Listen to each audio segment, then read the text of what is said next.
Imagine you are walking peacefully, and suddenly your sneaker disappears without you understanding how. It is not just an ordinary theft and not a simple story. It is an entire world starting from under your feet. A strange adventure, unexpected characters, and secrets that pull you in from the first second to the last shot. If you think this is a movie about shoes, then wait and see the story to the end. Our movie begins with a boy named Edson, whom we see riding in the car with his mother, browsing a magazine and looking at an advertisement for a special athletic shoe called the Cami 24. But his mother is driving the car like a maniac, and it seems they are going on an important errand. As soon as they arrive, his mother drops him off and leaves him to park the car. Here we discover that Edson is a basketball player and is going to attend a large exhibition. This exhibition will have a lucky draw for a rare athletic sneaker that all the youth dream of even catching a glimpse of from afar. There he meets Vanessa, a very beautiful girl, and from the first second, he falls for her hook, line, and sinker without introductions. But of course, because Edson must look cool in front of her, he tries to catch her eye by showing off his basketball skills, but he gets nervous, slips, and falls on the ground, and his sneaker gets ruined in front of her. What an embarrassment. Anyway, they start talking about expensive shoes and limited editions, and Vanessa tells him about the lucky draw and that a random ticket number will be chosen, and its owner will win the Cami 24 shoe. However, the ticket price is $100, which is, of course, a large amount. When she learns that Edson is a member of the youth basketball club, she tells him that today is his lucky day and gives him a free draw ticket designated for members of the youth basketball club.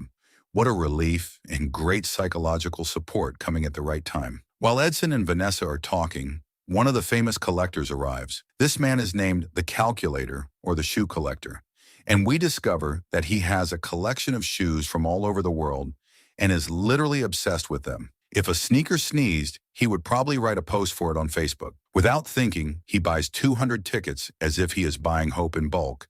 At that moment, Edson feels frustrated and says, "What am I going to do against a rich person like this? My chance of winning has become slim. Hope for the best, brother. God willing." Anyway, the event begins and people gather, very excited to know who the lucky one is. Suddenly, we discover a surprise that if someone told it to you outside the movie, you would tell them to go get treated.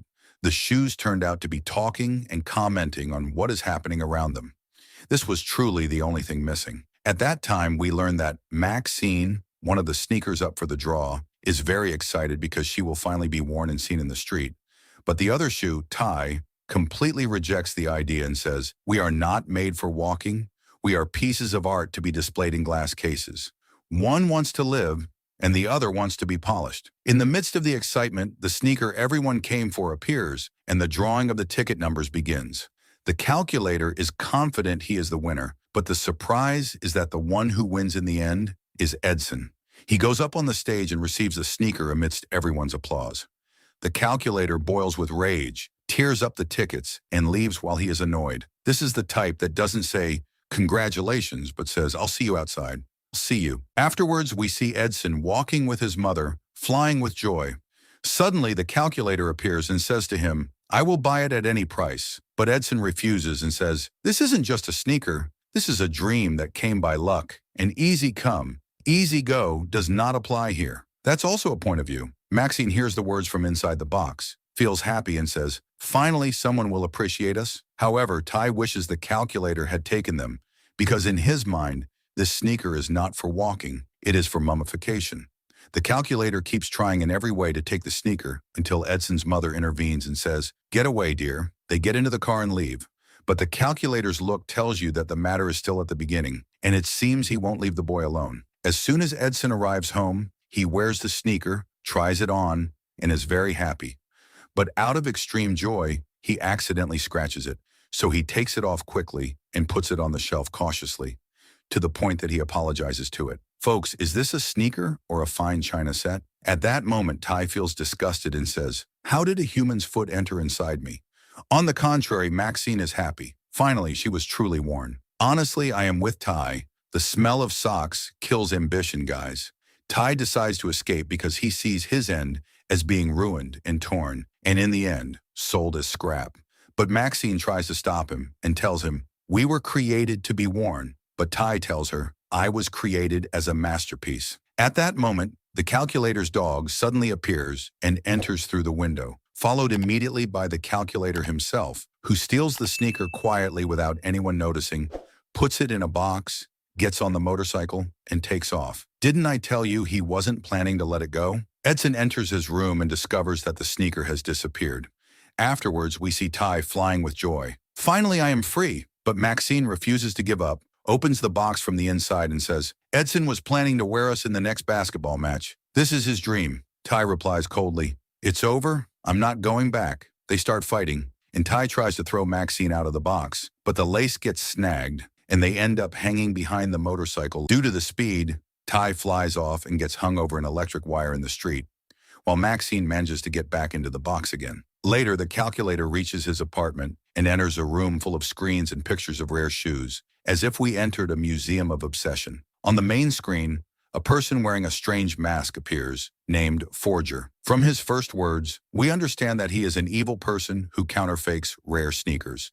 He opens the box to show Forger the treasure, but he is shocked when he finds only one shoe in the box. He tries to handle the situation and says, I will show you the other shoe as soon as you bring what we agreed upon. At that moment, Forger threatens him and says he will publish an embarrassing video of him in front of people. We discover then that the calculator used to be a talented basketball player, but he retired after a disastrous failed shot, and the frustration still affects him. The calculator promises him that he will show him the second shoe as soon as possible and ends the call. It is clear that this calculator has a big story behind him. We go back to Ty, who is hanging from the wire, screaming and saying, this must be a dream. He finds other shoes hanging around him, comforting him and saying that he will get used to it. He tells them, I will not get used to this humiliation. At that time, they see a sneaker below named JB, and he is impressed when he sees Ty's shine. He calls out to him and asks him to jump, and he will catch him. At that moment, Ty hesitates and says to JB, promise? JB says, I promise. Indeed, Ty jumps, but JB fails him and lets him fall to the ground. What a real heel. Afterwards, Ty tells him his story, saying he is lost and wants to reach a person named the Calculator because he kidnapped his sister Maxine. JB agrees to help him, but on the condition that Ty gives him a jewel from those Ty is decorated with. Because truly, there is no such thing as a free lunch. Suddenly, Ty steps on a sharp stone and keeps screaming in pain. JB pulls him and says, no, toughen up a bit, hero. The road ahead is still long, and we might encounter a lot of this. Afterwards, they go and jump inside the bag of a person going to the basketball court, and they begin the journey to meet the king's sneaker, who knows the news of the street and will tell them the way to reach the calculator. At the same time, Maxine enters the shoe collection room and tries to escape, but she finds herself trapped among ancient legendary sneakers. Look, the place is a paradise. At that moment, Ace and Wise tell her, don't try because the door is locked well and you won't be able to get out of it. They wonder and ask her why she even wants to leave, saying that the place here is beautiful and comfortable and they don't have to do anything. But Maxine doesn't like this talk and tells them she wants to go back to Edson and help him achieve his dream and win the championship. But Ace and Wise tell her, be grateful that the calculator treats you well at all. And that is because she has only one shoe and her brother is lost. They inform her that the lost ones are usually thrown on the shelf. At that moment, another sneaker intervenes and points out a lonely sneaker named Spike, placed inside a broken box in the quiet far corner. He informs her that Spike was the first sneaker the calculator ever loved. Anyway, the sneaker continues his talk and tells Maxine that there is only one way to get out of here, which is the trash chute. The story is starting to get interesting. We return again to Ty and JB, who exit the player's bag and finally reach the king's sneaker, who tells them, I will help you, but first, a quick basketball match against some tough sneakers. Even if you are a shoe, you must prove yourself. At that time, we discover that Ty doesn't understand basketball at all, but he understands the rules of the game quickly, goes down, scores a goal, and wins. Afterwards, the king's sneaker tells them, my information about the calculator is limited, and the only one who might know his location is Adriana, because she is considered the queen of high heels. And an elegant shoe like her would certainly know the calculator's place. Anyway, at that time, we discover that Adriana is JB's ex, and she left him because he is an old shoe and not on her level. As the saying goes, birds of a feather flock together, or in this case, shoes have ranks. At that moment, JB asks Ty for a jewel for the sake of elegance, and indeed, Ty gives him a jewel without thinking. Afterwards, JB asks for a quick ride, and in a moment, Reese, Rick, and Chin arrive riding skateboards. They take Ty and JB and set off on an exciting adventure amidst the cars in the street. They are attacked by a group of rats, and at that time, Ty is very terrified, but they manage to escape from them. Before we continue, I think you forgot to hit the like button. Press like now, my friend, and subscribe now. We return to poor Edson, who is clearly bored and frustrated, feeling that he won't be able to win the championship because he lost his most expensive sneaker. His mother tries to comfort him and tells him they can buy a new sneaker and that he is talented and can win even if he wears an old sneaker. Edson tells her that the sneaker that was stolen cannot be replaced. We return again to Ty and JB, who finally reach Adriana's place and manage to sneak in and ride a cake trolley to enter the party and meet Adriana. We then go to Maxine, who is trying to get out through the trash chute, but she cannot open the door alone. A sneaker tells her she must find someone to help her. She goes to Spike and tells him about what happened to her and her brother Ty and asks him to help her, but he refuses and says he won't be able to. I look to you for help, Spike, and I found you to be a coward shoe. Anyway, we continue with Ty and JB, who succeed in entering the party. JB goes to talk to Adriana and apologizes to her for what happened between them in the past. Adriana keeps mocking him for a bit and bringing up her old complexes, but as soon as she sees the jewel, she looks at him with a different gaze and tells him, "Clearly you have changed," and takes him by the hand and they dance together. At the same time, Ty gets to know Red and she takes him too, and they dance together. As for Adriana, she doesn't believe JB when he tries to convince her that he is helping Ty to find his sister. She looks at him with a look of doubt and tells him, "You are a liar. You don't do anything unless there is a personal interest behind it." At that moment, JB confesses and says that he is helping him. Yes, but in exchange for some jewels. Adriana replies and tells him that she doesn't know anything about this calculator. In the meantime, we see the calculator searching for Ty on maps and also tracking him through surveillance cameras in public places until he gathers all the threads and manages to pinpoint his location. Indeed, he reaches the hotel where Ty is, but security prevents him from entering. However, he succeeds in sneaking his dog inside the party, which reaches the place of Ty and JB and tries to catch Ty. But Ty hides in a second and runs. He and JB and the dog runs after them, chasing them like action movies. But JB and Ty manage to drop the cake on the dog's head and escape from the back door. The cake becomes the only victim of the night. JB whistles for Reese and Rick, who come and take them on skateboards and flee far from the hotel. Afterwards, they go up on the roof of a bus and tour the city. At that time, Ty is impressed because it's the first time he sees people and streets without tension and anxiety. Ty gets close to JB and they become true friends. On the other hand, the calculator returns to his headquarters and instructs his dog to guard the other shoe well, so she doesn't even think about escaping. He goes in to check on Maxine and leaves, and before he closes the door behind him, Maxine manages to seize the opportunity and escape from the room. At that time, the dog is asleep from the cake he ate and doesn't notice.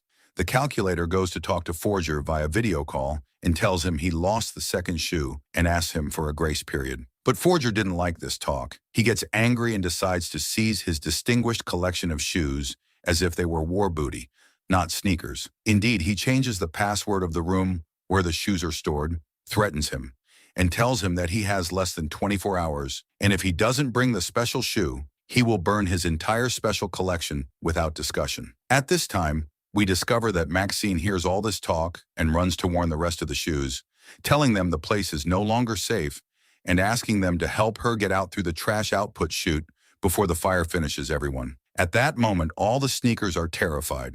At the same time, JB and Ty approach the place where the calculator's headquarters is. At that time, JB decides to confess the truth to Ty and tells him that in the beginning, he didn't intend to help him and was tricking him just to take the jewels. At that moment, Ty is broken from the inside, looks at him with pain, and tells him that he is a deceiver and that what was built between them was a lie. JB tries to save himself and says that now he is different and he wants to help him for real.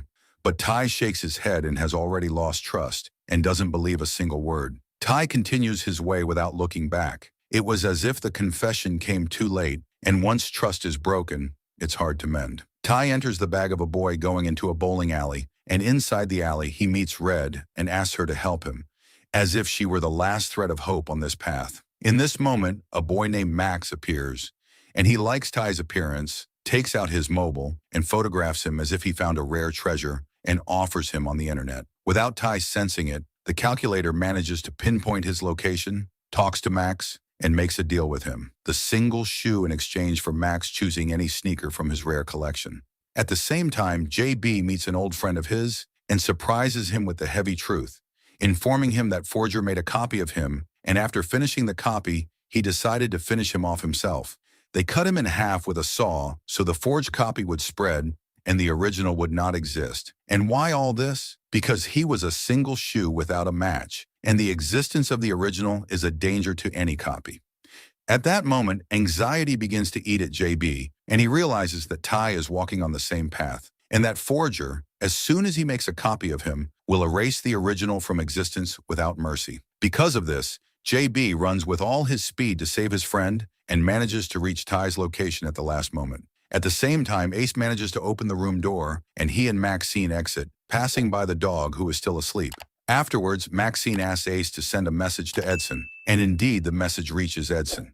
And she also manages to determine Ty's location and see what happened. But suddenly the dog wakes up and begins to chase them. And at that moment, they find no solution but to go back and enter the shoe collection room again. As for Ty and JB, they enter Max's room. And at that moment, Max meets with the calculator to complete the deal. At that moment, JB feels the danger has approached and tells Ty to get down immediately from the bag because the calculator intends to hand him over to Forger, who as soon as he makes a copy of him, will eliminate him without hesitation. In the beginning, Ty doesn't believe the words and thinks it's exaggeration and extra fear.